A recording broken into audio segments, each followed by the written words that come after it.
Hello everyone, कैसे हो आप सभी। वेलकम है आपका अपने यूट्यूब चैनल यूनिक स्टडी पर। तो आज हम हिंदी की एक और वीडियो लेकर आए हैं। ये आपका चैप्टर है सामान्य शब्द और पारिभाषिक शब्द का पार्ट सेकंड।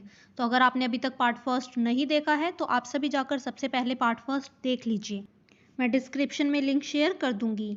तो आज हम आपका इस चैप्टर से क्वेश्चन बनता है कि आज हिंदी की जो स्थिति है वह विचार की स्थिति है, या फिर आपका क्वेश्चन आ सकता है हिंदी और संस्कृत व्याकरण परंपरा के संबंध में लेखक ने क्या विचार व्यक्त किए हैं। तो आज हम इस क्वेश्चन का आंसर देखेंगे।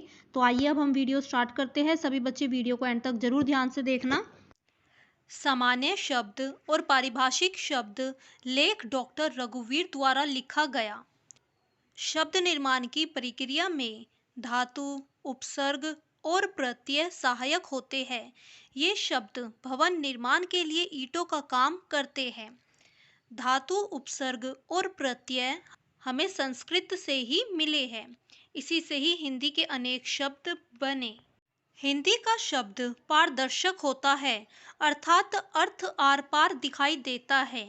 हिंदी भाषा में पारदर्शिता का गुण है, इसलिए इसे सीखना अंग्रेजी की अपेक्षा बहुत ज़्यादा आसान है। वर्णन पढ़ते ही शब्द चित्र हमारे मस्तिष्क में अंकित होने लगता है।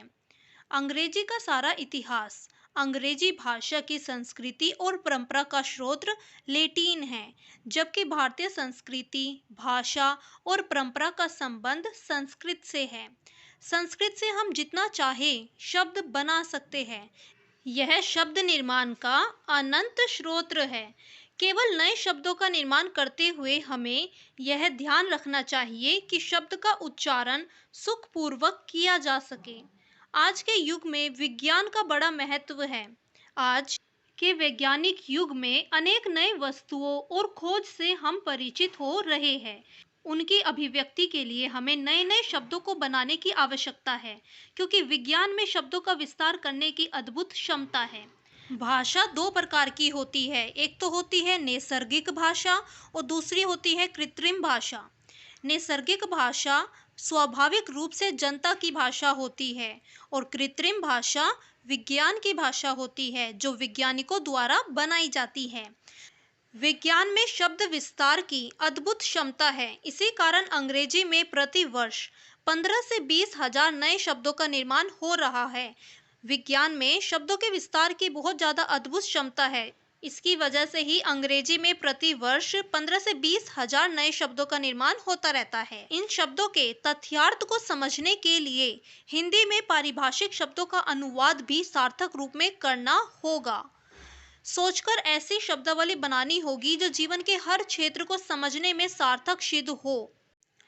आज हिंदी की स्थिति विचार की स्थिति है, क्योंकि हिंदी जगत नए शब्दों से घबराता है।